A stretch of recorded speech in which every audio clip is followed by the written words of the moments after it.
Hello friends, ಇವತ್ತು ನಮ್ಮ kitchen ಚಾನಲ್ಗೆ ನಿಮಗೆಲ್ಲರಿಗೂ ಆದರದ ಸ್ವಾಗತ ಫ್ರೆಂಡ್ಸ್.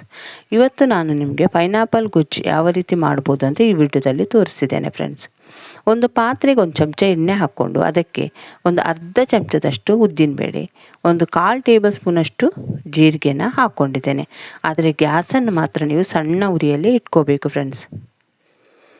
ಈಗ ಒಂದು ಅರ್ಧ ಚಮಚದಷ್ಟು ಭಾಳ ಅವಿಜ ಹಾಕ್ಕೊಳ್ಳೋದೇನು ಬೇಡ ಫ್ರೆಂಡ್ಸ್, ಕಡಿಮೆನೇ ಅವಿಜ ಹಾಕೋರಿ.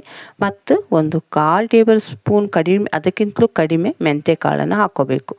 ಮತ್ತು ಒಂದು 6ರಿಂದ 8 ಬ್ಯಾಡಗಿ ಮೆಣಸಿನ್ಕಾಯನ್ನು ಕೂಡ ಹಾಕ್ಕೊಂಡು ಒಂದು ಸಲ ಎಣ್ಣೆಯಲ್ಲಿ ಚೆನ್ನಾಗಿ ಫ್ರೈ ಮಾಡ್ಕೋಬೇಕು ಫ್ರೆಂಡ್ಸ್.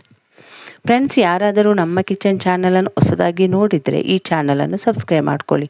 ಬೆಲ್ಲೈಕನ್ ಆಲ್ ಸೆಟ್ ಮಾಡಿದರೆ ನಾನು ಮಾಡುವಂಥ ವಿಡಿಯೋ ನಿಮಗೆ ನೋಟಿಫಿಕೇಷನಲ್ಲಿ ಬಂದುಬಿಡುತ್ತೆ ಫ್ರೆಂಡ್ಸ್. ಸಾಮಾನ್ಯವಾಗಿ ಪೈನಾಪಲ್ ಗೊಜ್ಜನ್ನು ಮದುವೆ ಮನೆಗಳಲ್ಲೆಲ್ಲ ಮಾಡೋದು ನೀವು ನೋಡಿರ್ಬೋದು ಫ್ರೆಂಡ್ಸ್. ಈಗ ಇಲ್ಲಿ 1 ಚಮಚದಷ್ಟು ನಾನು ಬಿಳಿ ಎಳ್ಳನ್ನು ಹಾಕ್ಕೊಂಡಿದ್ದೇನೆ, ಯಾಕಂದರೆ ಅದೊಂದು ಸ್ವಲ್ಪ ಗ್ರೇವಿ ಗಟ್ಟಿ ಆಗಬೇಕು ಅಂತ.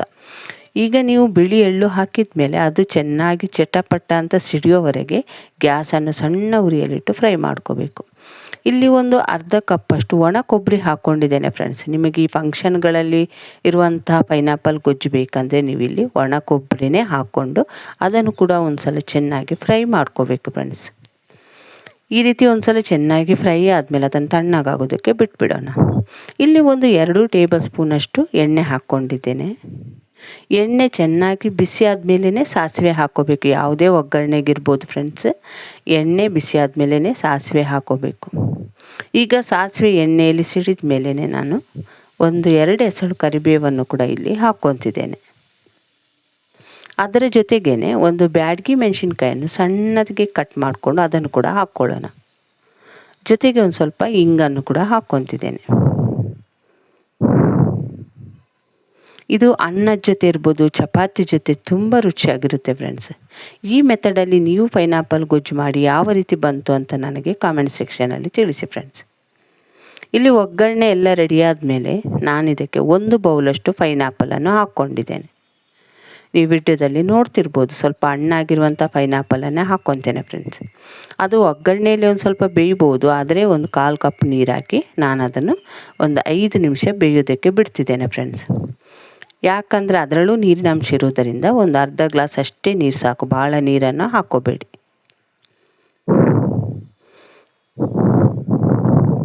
ಈಗ ಮುಚ್ಚಳ ಮುಚ್ಚಿ ಒಂದು 5 ನಿಮಿಷದನ್ನು ಬೇಯಿಸೋಣ ಫ್ರೆಂಡ್ಸ್.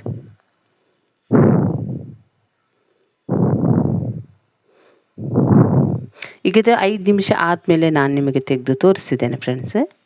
ಇಲ್ಲಿ ಪೈನಾಪಲ್ ಬೆಂದಿದೆ ಫ್ರೆಂಡ್ಸ್. ಭಾಳ ಬೆಂದು ಮೆತ್ತಗಾಗೋದೇನು ಬೇಡ. ಈಗ ಇದಕ್ಕೆ ನಾನು ನೈಸಾಗಿ ರುಬ್ಬಿರುವಂಥ ಪೇಸ್ಟನ್ನು ಹಾಕ್ಕೊತಿದ್ದೇನೆ. ಬ್ಯಾಡಗಿ ಮೆಣಸಿನ್ಕಾಯಿ ಪೇಸ್ಟನ್ನು ಈಗ ಹಾಕ್ಕೊತಿದ್ದೇನೆ ಫ್ರೆಂಡ್ಸ್. ಈಗ ಇದಕ್ಕೆ ನೀವು ಭಾಳ ನೀರನ್ನೇನು ಹಾಕ್ಕೊಳ್ಳೋದು ಬೇಡ, ಹಂಗಂತ ನೀರು ಹಾಕದಿರೋದು ಬೇಡ. ಒಂದು 2.5 ಗ್ಲಾಸಷ್ಟು ನೀರನ್ನು ಸೇರಿಸ್ಕೋಬೇಕು. ಇಲ್ಲಿ ಉದ್ದಿನ ಬೇಳೆ ಮತ್ತು ನಾವು ಬಿಳಿ ಎಳ್ಳನ್ನು ಹಾಕಿರೋದರಿಂದ ಗ್ರೇವಿ ತುಂಬ ಗಟ್ಟಿಯಾಗಿಬಿಡುತ್ತೆ, ಅದಕ್ಕೋಸ್ಕರ ನೀರನ್ನು ಸೇರಿಸ್ಕೋಬೇಕು ಫ್ರೆಂಡ್ಸ್. ಈಗ ಸಣ್ಣ ಪೀಸ್ ಬೆಲ್ಲ ಹಾಕ್ಕೊಂಡಿದ್ದೆ. ನಿಮಗೆ ಭಾಳ ಸ್ವೀಟ್ನೆಸ್ ಬೇಕಂದರೆ ನೀವು ಜಾಸ್ತಿ ಬೆಲ್ಲ ಹಾಕ್ಕೋಬೋದು. ಈ ಪೈನಾಪಲ್ ಸ್ವಲ್ಪ ಹುಳಿ ಅಂಶ ಇರೋದರಿಂದ ನೀವು ಬೆಲ್ಲವನ್ನು ಹಾಕ್ಕೊಳ್ಳೇಬೇಕು ಫ್ರೆಂಡ್ಸ್. ಈಗ ಒಂದು 2-2.5 ಗ್ಲಾಸಷ್ಟು ನೀರನ್ನು ಹಾಕ್ಕೊಂಡು ಚೆನ್ನಾಗಿ ಮಿಕ್ಸ್ ಮಾಡ್ಕೋಬೇಕು ಫ್ರೆಂಡ್ಸ್. ಈ ಪೈನಾಪಲ್ ಈ ಗ್ರೇವಿ ಜೊತೆ ಚೆನ್ನಾಗಿ ಹೊಂದ್ಕೊಳ್ಳೋವರೆಗೆ ನಾವು ಕುದಿಸ್ಕೋಬೇಕು. ಇಲ್ಲಿ ನಾನು ಆವಾಗಲೇ ಉಪ್ಪು ಹಾಕ್ಕೋಬೇಕಿತ್ತು ಫ್ರೆಂಡ್ಸ್, ನೆನಪಾರಿಬಿಟ್ಟಿದ್ದೆ. ಅದಕ್ಕೋಸ್ಕರ ಈಗ ಉಪ್ಪನ್ನು ಕೂಡ ಇಲ್ಲಿ ಸೇರಿಸ್ಕೊತೇನೆ.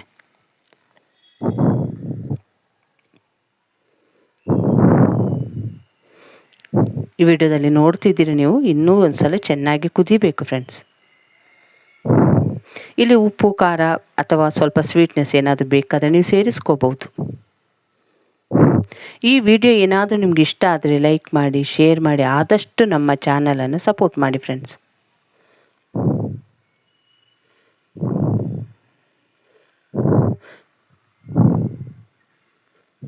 ನೋಡಿದ್ರಲ್ಲ ಫ್ರೆಂಡ್ಸ್ ಯಾವ ರೀತಿ ಪೈನಾಪಲ್ ಗೊಜ್ಜು ರೆಡಿ ಮಾಡಿದೆ ಅಂತ.